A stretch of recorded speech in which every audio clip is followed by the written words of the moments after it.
शेतकरी बंधू आणि भगिनींनो, खूप खूप मनापासून स्वागत आहे तुमचं कृषी प्रणाली या युट्यूब चॅनलमध्ये। तर सध्या मी आहे नगर देवळा या गावामध्ये। इथे आपले शेतकरी आहेत सचिन महाजन। हे या गावामध्ये सेंद्रिय रासायनिक दोन्ही मिक्स अशी शेती करतात। त्याच्यामध्ये ते मोसंबी असेल, मका असेल, फळबागा, पालेभाज्या अशा पिकांची शेती घेतात। तर या व्हिडिओच्या माध्यमातून आपण त्यांची शेती कशी चालते हे बघणार आहोत। चला तर मग व्हिडिओला सुरुवात करूयात। नमस्कार सर। नमस्कार। तुमची ओळख आमच्या प्रेक्षकांना करून द्या। माझं नाव सचिन भगवान महाजन, नगर देवळा, तालुका पाचोरा, जिल्हा जळगाव। माझा मोबाईल नंबर 93 25 35 38 12। तुम्ही शेतीकडे कसे वळलात, म्हणजे तुमचं शिक्षण काय झालंय आणि तुम्ही शेती कधीपासून करायला लागलात? शेती मी गेल्या 2020 पासून सुरुवात केली। जसं माझं 2017-18 मध्ये शिक्षण संपलं, माझं शिक्षण BSc बॉटनी झालं होतं। त्याच क्षेत्रातलं शिक्षण असल्यामुळे शेतीकडे माझी पहिल्यापासून आवड होती आणि वडिलोपार्जित आमची शेती असल्या कारणाने वडील आणि शेती ही माझी 16-17 एकर आहे। शेती जास्त आहे त्या कारणाने आणि सध्याचा लेबर प्रॉब्लेम वगैरे बघून आणि शेतीमध्ये खूप आवड असल्याने मी शेती करायला लागलो। मग तुम्हाला एकूण शेती किती आहे? 17 एकर आहे। ती सगळी तुम्हीच करता? हो, शेती स्वतः करतो। आणि मग त्या शेतीमध्ये कोणकोणती पिके आहेत आणि किती किती एकरावरती आहेत? सध्या केळी 3 एकरावर आहे, मक्का 5 एकरावर आहे, मोसंबीचं क्षेत्र 6 एकरावर आहे आणि कापूस आहे बाकीचा 5-6 एकर, असं एकूण पूर्ण क्षेत्र आहे। बाकीचं गायींसाठी चारा वैरणसाठी ठेवलेलं आहे। तुम्ही सांगितलं की तुमच्याकडे एवढी शेती, एवढी एकर शेती, मग याचं वर्षभर नियोजन कसं असतं? वर्षभर नियोजन जसं आपण हंगामी पिकं बी घेतो आणि फळबाग वगैरे आपण लावतो। केळी आणि मोसंबी आपलं मुख्य पीक आहे। हा, तर याचं आपण नियोजन करतो आणि पुन्हा रब्बीमध्ये आपण कापूसावरच आपण मक्काची, ज्वारीची, बाजरीची लागवड करतो। ठीक आहे, तर आता आपण मोसंबीच्या प्लॉट मध्ये उभे आहोत। तर मोसंबीची फळबाग म्हणजे या फळबागेचं नियोजन कसं असतं? मोसंबी शक्यतो आता शेतकरी लावताना माती वगैरे परीक्षण वगैरे काही करत नाही। बरोबर। हा, माती परीक्षण केली गेली पाहिजे आणि शक्यतो जे कृषी विद्यापीठने किंवा जे सांगितलेलं आहे, आपलं जर मोसंबीची लागवड ही 18x18 म्हणजे पाहिजे बुवा, तर तसं काही करत नाही। आता घन लागवड करायला लागलेली आहे। मोसंबीमध्ये हा मोठा तोटा होत चाललेला आहे। शक्यतो शेतकरी आणि रासायनिक खतांवर बेसुमार वापर करतायत, त्याच्यामुळे मोसंबीच्या बागाच्या बागा बसत आहेत। हल्लीकडे आपण पाहतोय मोसंबीची फळगळ ही मोठी समस्या उद्भवलेली आहे। डायबॅक झाला, तुमचा मंगू रोग झाला, हे मोसंबीवर प्रचंड हानी करत आहे। याच्या मागचं कारण एकच आहे की आपण सर्व शेतकरी शेणखत वगैरे, सेंद्रिय खत वगैरे हे सगळं विसरलोय आणि रासायनिक खताचा बेसुमार वापर वाढलेला आहे। त्याच्याने आपली जमीन निकस होत चाललेली आहे, त्याच्यात सूक्ष्मजीवाणूचे शास्त्र आहे ते संपत चाललेलं आहे। मग तुम्ही या मोसंबीच्या प्लॉटला सेंद्रिय काय काय वापरता? यामध्ये आम्ही तर जसं हंगामी पीक आता तिला फक्त 2-3 महिने आम्ही आराम देतो। सप्टेंबरची एकदाची हार्वेस्टिंग झाली की 3 महिने आम्ही तिला जीवामृत देत असतो। प्रति झाड 3 लिटर याप्रमाणे, पहिल्या वर्षाला 1 लिटर, दुसऱ्या वर्षाला 2 लिटर, तिसऱ्या वर्षाला 3 लिटर, जसं झाडाचं वय वाढत जातं तसं आम्ही जीवामृतचं प्रमाण वाढत जातो। आता आपण हा जो प्लॉट बघतोय हा 3.5 वर्षाचा आहे, तर आता याला 4 लिटर प्रमाणे आपण सुरुवात केलेली आहे। दर महिन्याला 4 लिटर जीवामृत आणि प्लस घन जीवामृत ऑक्टोबर-नोव्हेंबर मध्ये घन जीवामृत दिलं जातं, प्रति झाड 20 किलो। मग आता मोसंबीवरती वेगवेगळ्या प्रकारचे रोग तुम्ही सांगितले, तर त्याचं नियोजन कसं केलं, संरक्षण कसं केलं? मोसंबीला शक्यतो पाने खाणारी नागळी तिला आपण असं म्हणतो, त्यानंतर बुरशीजन्य रोगांचा प्रादुर्भाव वाढतो। पण हा प्रादुर्भाव कसा वाढतो शेतकरी याकडे लक्ष देत नाही। मोसंबी ही सेन्सिटिव्ह पीक आहे, म्हणजे हिला जास्त पाणी बी लागत नाही आणि कमी पाणी लागत नाही। जर याचा ताळेबंद शेतकऱ्यांनी जर केला तर मोसंबीला कुठलाही आजार नाही असं मी डायरेक्टली म्हणू शकतो। कारण आपल्या शेतकऱ्याला आता पाण्याचा ताळेबंद राहिलेला नाहीये। शेतात किती पाणी सोडायचं, काय सोडायचं, कसं सोडायचं याचा ताळेबंद नाही। आणि मोसंबी सेन्सिटिव्ह पीक असल्याने पाण्याचा जर ताळेबंद जर शेतकऱ्यांनी व्यवस्थित केला तर बुरशीजन्य आजार होत नाही। जिथे पाणी जास्त झालं, जिथे पाण्याची दलदल जास्त झाली, तिथेच बुरशीजन्य आजार वाढतात। जर आपण व्यवस्थित याप्रमाणे जर नियोजन केलं तर मी तरी म्हणतो मोसंबीमध्ये कुठलाही रोग नाही। आणि जर आलाच अग्न्यास्त्र वगैरे सारख्या फवारण्या ज्या आहेत त्या केल्या तरी त्याचा ताळेबंद होते. तुम्ही आता जमीन तुमची चालताना खूप भुसभुशीत लागली किंवा आपण उकरून बघितली तर तिचा सुगंध एकदम छान येत होता, जसा पहिला पाऊस पडतो तसाच त्याचा सुगंध येत होता. तर हे कशामुळे शक्य झालं? हा, हे आमचं शक्य झालंय की आम्ही कधीही तणनाशक वापरत नाही. तणनाशक वापरायचं मागचं कारण एकच की तणनाशक जेव्हा आपण फवारतो जमीन त्याच्याने हार्ड होत चालते, कडक होत चालते. आम्ही एकच थेरी वापरतो की जागेचं तण जागेवरच द्यायचं आणि आलटून पालटून जे आपलं आजूबाजूचा जो पालापाचोळा आहे त्याचं आच्छादन करायचं, जेणेकरून तिथला सेंद्रिय कर्ब टिकून राहील आणि सूक्ष्मजीवशास्त्र तिथे तयार होईल बुवा एक जमिनीच्या खोलीमध्ये. आणि सूक्ष्मजीवशास्त्रासाठी जे टेम्परेचर असतं ते टेम्परेचर ऑटोमॅटिक नॅचरल तिथे चालू होऊन जातं, तयार होऊन जातं तणाचं आपण तिथे जर टाकत राहिलं आणि त्याच्याने तण व्यवस्थापन बी सोपं जातं. आता तुमचे वडील वगैरे काय करत होते? अगोदरपासून आमची वडिलोपार्जित शेतीच होती. मग तुमच्या वडिलांच्यात आणि आता आपल्या जनरेशन मध्ये शेतीमध्ये काय फरक जाणवतोय? जुने शेतकरी कशी शेती करत होते आणि आता आपल्यात काय बदल झालाय? आपल्यात आता असं बदल झाला आहे की आता सगळं टेक्नॉलॉजी वाढली गेलेली. बरोबर. पण आपले जे जुने शेतकरी होते ते अत्यंत म्हणजे त्यांना जमिनीची जाण होती की जमिनीला आपल्या घराचं एक मेंबर, एक सदस्य सारखे ते जमिनीशी हाताळणी करत होते, जमिनीशी तितकं खाऊ घालत होते, असं म्हणजे निविष्ठा देत होते. पण आता शेतकरी म्हणजे आता जो नेक्स्ट जनरेशन, यंग जनरेशन आहे, हे त्याला असं वाटतं की जमीन ही नुसतं पीक देण्यापुरता आहे, एक आपलं फक्त चालू आहे, त्याच्याने तो काहीच पाहत नाही. फर्टिलायझर कसं देतो, फवारणी कधी करतो, बुरशीजन्य रोग आले का कसं फवारणी देतो, दुकानदार ते सांगतो ते तसं वापरत राहतो. पण पूर्वी जे आपले जे शेतकरी होते, जे वडिलोपार्जित शेती होती ही उत्तम होती. ते काय करत होते की दरवर्षी ते पिकाची फेरपालट करत होते. बरोबर. आताचा शेतकरी हावऱ्यापोटे म्हणजे मला जितकं भेटायला पाहिजे तितकं उडायला नको की त्या पोटाने चालूच आहे. समोरच्याने जर एक थैली 2 थैली बॅग जर मटेरियल रासायनिक फर्टिलायझर टाकली तर 3 टाकतो की का, त्याच्यापेक्षा मला जास्त उत्पन्न यावं. आणि जमिनीचा जो पीएच आहे, जमिनीचं जे होते, जमिनीचा जो भौतिक गुणधर्म आहे, रासायनिक गुणधर्म आहे, ती पूर्णपणे विचित्र झालेली आहे. आणि याचा जो निसर्गाचा लहरीपणा आहे याला आताच यंग जनरेशन आहे.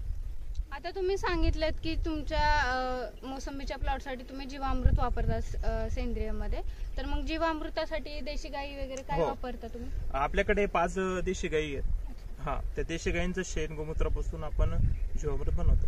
कोणत्या जातीच्या? गिरे, खिल्लारे आणि स्थानिक माझ्या गाव म्हणजे इथलीच एक गावराणी गाय. आता तुमच्या गावामध्ये गायींची परिस्थिती कशी आहे देशी गायींची?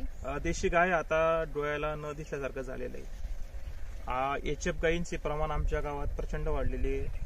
त्याचं मागचं कारण असं एकच आहे की देशी गाय दूध देत नाही आणि त्या कारणाने ते लोक आता एचएफ गायीकडे वळाले. एचएफ गायीकडे वळायचं त्यांचा दृष्टिकोन वेगळा आहे की आपल्याला 2 पैसे दुधातून मिळतील.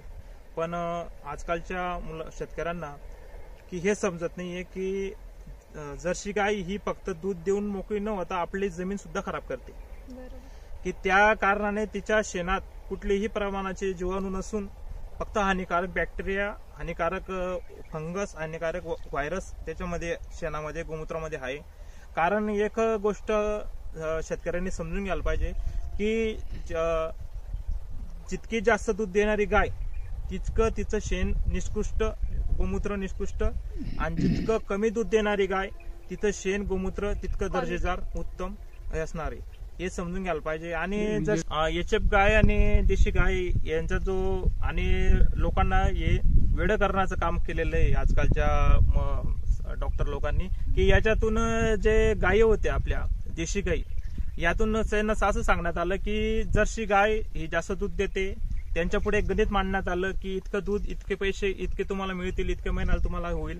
आणि देशी गाय तुमची काहीच देत नाही बा, शेण शिवाय तिथं दुसरं काहीच नाही येत, तुम्हाला दूध येत नाही, काही नाही, तुम्हाला आठवड्याला पैसे मिळणार नाही, काही नाही. हे सगळं गणित त्यांच्या पुढे मांडण्यात आलं आणि त्यांची दिशाभूल करण्यात आली शेतकऱ्याची. यातून एकच सिद्ध केलं की इंग्रज काळापासून हे आपल्या मागे एक षडयंत्र रचलं गेलं होतं.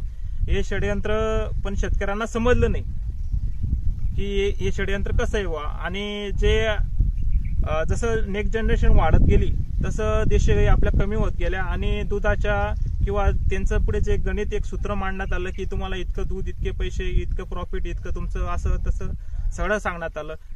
पण कोणी सांगण्यात आलं नाही की देशी गायपासून तुम्हाला किती फायदे होऊ शकता. तुमचं घरचं खत होऊ शकतं, घरचं तुमचं फवारणीचं, तुमचे औषध बनवू शकता, घरचं तुमचं जे एक सुख समृद्धी ज्याला आपण म्हणतो ते येऊ शकतं. पण ते आजकाल ते सगळं विसरत चाललेलं आहे. एचएफ गाय ही जशी जे बेट आहे ते जशी बेटावरून आपल्याकडे आणण्यात आली. खरं तर या गायी आणण्याचं मुख्य कारण ब्रीड इंग्रजांचं होतं. इंग्रजांनी आपलं जे भारतीय धोरण आहे याला जवळून पाहिलं. इंग्रजांनी जवळून पाहिलं आणि ते पाहण्यात मागचं एकच कारण होतं की आपले जे भारतीय देशी गोवंश आहे त्यांनी जवळून अभ्यास केला की भारताची अर्थव्यवस्था इतकी मजबूत का आहे.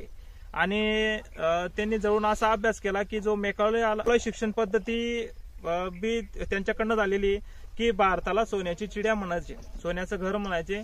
हे बदलण्यात त्यांचा मोठा इंग्रजांचा काळ लोकांचा हात होता की त्यांनी पाहिलं की हे लोकांना एवढं मजबूती काय आहे.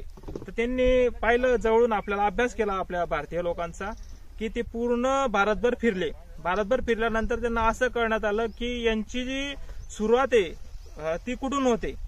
तर आपला जो पहिले भारतीय संस्कृती ही शेती प्रधान देश आहे. शेतीवरच पहिले आपलं सगळं चालू आहे आणि अजून बी चालू राहणार आहे. शेती आपला मुख्य कणा आहे, मुख्य. तर त्यांनी पाहिलं की सकाळी उठल्याबरोबर हे लोक काय करतात. सकाळी उठल्याबरोबर हे लोक 5:30 वाजता उठून गोठ्यात जातात, आपलं गायींचं शेण गोमूत्र हे सगळं आवडतात, दुधाच्या धारा काढतात, गायींना संगोपन करून वगैरे सडा घालून हे आपलं. आणि त्यानंतर आपलं तुळशी राहायची घराच्या समोर. तुळशीला आपल्या घरचे जे गृहिणी होत्या त्या सडा रांगोळी करून तुळशीला पाणी देऊन त्यांची पूजा पाठ करून मग आपलं पुढचं काम चालू राहायचं. तर यांनी पाहिलं की यांचा मुख्य कणा गाय. बरोबर. गायपासून जी सुरुवात होते आणि एवढे मजबूत काय की गायचं दूध, घी म्हणजे गोमूत्र याची शेती पूर्ण करतात आणि यांच्यापासून एवढे हे मजबूत झालेले आहेत. आणि त्याच्या मागचं अजून त्यांचं असं एक कारण आलं की शेती यांची त्याच्यामुळे एवढी मजबूत आहे. आणि त्यांनी उलट इंग्रज जे आलेले होते सायंटिस्ट लोक, त्यांनी इथून पत्र लिहिलं की आपण यांच्यापासून शिकासारखं आहे, यांना आपण शिकवू शकत नाही, हे आज ऑलरेडी पुढे गेलेले आहेत, यांच्या जो सगळ्या गोष्टी परिपूर्ण आहेत हे आपण यांच्यापासून शिकलं गेलं पाहिजे. अशा पद्धतीने इंग्रजांचं एक षडयंत्र झालं. जर्सी गाय ही तयार करण्यामागचं कारण एकच होतं की कशी केली त्यांनी. जर्सी गाय ही काही गाय नसून हा एक फक्त दूध देणारा प्राणी आहे. दूध पण नाही म्हणता येणार, फक्त विष देणारा प्राणी आहे. कारण हे 3 क्रॉस ब्रीड आहे जर्सी. म्हणजे जर्सी हा एक प्राणी, त्याच्यामध्ये आपण डुक्कर म्हणतो, जे की आपलं घाण वगैरे खातो, घाणीमध्ये राहतो, घाणीमध्ये बसतो, सडा त्याचं. आणि तेच जर्सी गायमध्ये ते गुणसूत्र उरलेलं आहे. जर्सी गायला तुम्ही जवळून जर अभ्यास केला की घाणमध्ये बसते, घाणमध्ये उठते आणि उठत नाही, बसत नाही, एका ठिकाणी तिला पाहिजे सगळ्या गोष्टी, म्हणजे आळसलेले होऊन जातं सगळं. आणि तेच दूध पिऊन तेच घेऊन आपण आज diabetes, heart attack, BP, sugar, लहान मुलांमध्ये त्याचं आजार प्रमाण बघणं. आणि याच्या मागचं कारण तेच आहे. आजही शेतकऱ्यांनी जर सुधारले तर आपण कुठे ना कुठे एक पॉझिटिव्ह थिंकिंगकडे जाऊ शकतो. ह्या निगेटिव्ह थिंकिंग पहिल्यापासून आपल्याला डोक्यात बसवलेल्या आहेत. आपल्या शास्त्रानुसार जर आपण चाललो तर अजूनही बदलू शकतो. ज्या आपल्याकडे 1-2% गायी उरल्या आहेत त्या गायींवर जर काम केलं. आणि एक अजून एक सांगायचा मुद्दा असा की इंग्रजांनी जवळून पाहिलं की आता या गायी संपवायच्या कसा. तर पहिला कत्तलखाना ही इंग्रजांनीच परवानगी दिली आणि तिथून आपलं सरकार अजून सुद्धा ते बंद पाडू शकलं नाही आणि बंद बी पाडणार नाही असं मला वाटतं. कारण जोपर्यंत शेतकरी पुढे होत नाही तोपर्यंत सरकार ही पुढे येणार नाही. आणि सरकार बी आपल्या पाठीशी नावाला आहे. जोपर्यंत शेतकरी स्वतःची गाय सांभाळणार नाही तोपर्यंत सरकारी, कारण सरकारला थोडी काही करायचंय, शेतकऱ्यालाच काही करायचंय. आपणच आपलं अर्थकारण सुधारायचंय. त्या कारणाने आपण सुधारायला पाहिजे की तुमची गाय फक्त 1 लिटर 2 लिटर दूध देते असं सांगून त्यांनी केलं. आणि त्यांनी बाहेरून जे ब्रीड मागवले, जर्सी, होल्स्टाईन फ्रिजिशियन, रेड बुल, आपलं अशा 2-3 प्रकारच्या व्हरायट्या, आणि त्यांनी आपल्या गायला हे इंजेक्शन देशी गायला लावलं. याच्यातून येणारं जे पुढचं जनरेशन हे जास्त दूध देणार राहील. आणि खरोखर ते ठरलं, कारण ते क्रॉस ब्रीड त्यांनी त्याच्यासाठी तयार केलेलं होतं. ते झाल्यानुसार ते आपल्याकडे जर्सी गायींची संख्या वाढत गेली आणि देशी गायी कमी कमी कमी होत गेल्या. आताच जर आपण सर्वे केला किंवा साधारण एका गावातलं किंवा एका घरातलं जरी निरीक्षण बघितलं तरी वडील किंवा आई त्यांच्या मुलाला म्हणत असतात की शेती नको करू, तू काही बाहेर नोकरी वगैरे कर पण शेती नको करू. तर असं का, तुम्हाला काय वाटतं? कारण आता सध्याची परिस्थिती बघितली तर शेती ही आता नकोशी व्हायला लागलेली आहे. जरी ज्या वडिलांकडे ज्या घराण्यामध्ये 10-15 एकर शेती असेल आणि मुलं जरी घरचा असेल एकटा, तरी त्याला आईवडील सांगतात की तू बाहेर नोकरी बघ, एखादी साधीबाधी का होना, कंपाऊंडरची का होना, सिक्युरिटी गार्डची का होना, पण नोकरी कर, शेती करू नको. याचं मुख्य कारण असंच की आपण जो शेतीचा जो लहरीपणा आलेला आहे याला सगळे शेतकरी कंटाळले आणि येणारं जे पुढची पिढी आहे की याचं आपण त्यांचं शिक्षण, लग्न वगैरे आपण करू शकत नाही. कारण तर शेतीतून जेवढं आपण टाकतोय तेवढं आपण काढत नाहीये आणि उत्पन्न न निघल्या कारणाने की शेतकरी हवालदिल झालेला आहे. मग तुम्ही आता एवढ्या वर्षांपासून शेती करताय, मग तुम्ही काय नवीन अनुभव घेतलेत किंवा संशोधन केलंय? हा, शेतीसाठी जे लागणार जे आपली देशी गाय आहे, कारण देशी गायच्या शेणगोमूत्रामध्येच आपले असंख्य मित्र जीवाणू संख्या आहेत आणि ते वाढवायचं आहे. तर आजकालच्या शेतकऱ्यांकडे जर्सी गाई, एचएफ गाई आहेत. तर मी हे जवळून पाहिलं आणि म्हटलं आपण आता एक असं पाऊल उचलायचं की आपल्याला आता देशी गाय वाचवायची. जे काम इंग्रजांनी केलं ते काम आपण करायचं, पण उलट करायचं. इंग्रजांनी आपल्या देशी गायला जर्सी मध्ये कन्वर्ट केलं, आता आपण जर्सी गायला देशी गायींमध्ये कन्वर्ट करायचं. तर याच्यामुळे मी काय केलं आता की माझ्याजवळ ज्या 1-2 जर्सी गायी होत्या त्यांचं सिलेक्शन करून सैवाल, गीर या प्रजातीच्या गायी वाढवल्या आणि त्याच्यात चांगल्यापैकी यश आलं. आता माझ्याकडे 3री पिढी आहे ती पूर्णपणे म्हणजे देशी गाय आता म्हणजे तयार झाली माझी घरच्या घरी. तर शेतकऱ्यांनी अशी आता वाटचाल करायला पाहिजे की जेणेकरून त्यांच्या घरच्या खुट्यावर आता देशी गाय ही तयार होईल. मग तुम्ही आता या मोसंबीच्या ज्यातून उत्पन्न निघतं मोसंबीच्या बागेतून, त्याचं विक्री व्यवस्थापन कसं करता? विक्री व्यवस्थापन इथे स्वतः आपली मालाची क्वालिटी चांगली असल्याने व्यापारी इथे येऊन जातात आणि बाजारभावापेक्षा 2-4 रुपये आपल्याला किलो मागे जास्त दिला जातो. सध्याच्या घडीला आपल्याकडे जी मोसंबी ती 3 वर्षामध्ये आपण तिची हार्वेस्टिंग केली होती. साधारणतः 35 टन माल आपण काढला होता 3ऱ्या वर्षातच. यामागे सगळं विश्व म्हणजे आपलं जे देशी गायच्यामुळे हे शक्य झालेलं आहे. कारण निसर्ग इतका बदलतो तरी पण आपला जीवामृतमुळे इतकी ताकद आहे की जरी निसर्ग बदलला, जरी कधी अवकाळी पाऊस आला, अवकाळी की वातावरण बदललं, तरी आपलं खालून एवढी तिला ताकद पुरवली जाते की तरी झाड आपलं म्हणजे खराब होत नाही, काही होत नाही आणि उत्पन्न आपल्याला हमखास येतं. या मोसंबीच्या प्लॉट मध्ये असा काही वेगळा अनुभव आलेला आहे काय? तर काही झाडांमध्ये आम्हाला 1-1.25 क्विंटल पर्यंत मोसंबीचं उत्पादन मिळालं. हा, तर हे सगळं आपलं जीवामृतमुळे शक्य होऊ शकतं. रासायनिक खतांमुळे आपण झाडाचं जे जीन्स राहता, हार्मोन्स राहता ते डिस्टर्ब करून टाकतो आणि जीवामृत जे आहे ते परिपूर्ण खाद्य, परिपूर्ण पोषण आहे. परिपूर्ण म्हणजे जसं आपण जेवण करताना भाजी, पोळी, वरण, भात हे जसं आपण परिपूर्ण अन्न घेतो, जीवामृत हे तसं परिपूर्ण अन्न झाडासाठी आहे. खूप खूप धन्यवाद तुम्ही एवढी चांगली माहिती दिल्याबद्दल. तर तुम्हाला ही व्हिडिओ कशी वाटली हे कमेंट करून नक्की सांगा. व्हिडिओ खरंच यांचं बोलणं खरंच विचार करण्यासारखं आहे. तर ही व्हिडिओ कशी वाटली हे तुम्ही कमेंट करून नक्की सांगा आणि जास्तीत जास्त शेतकऱ्यांपर्यंत ही व्हिडिओ पोहोचवा. धन्यवाद.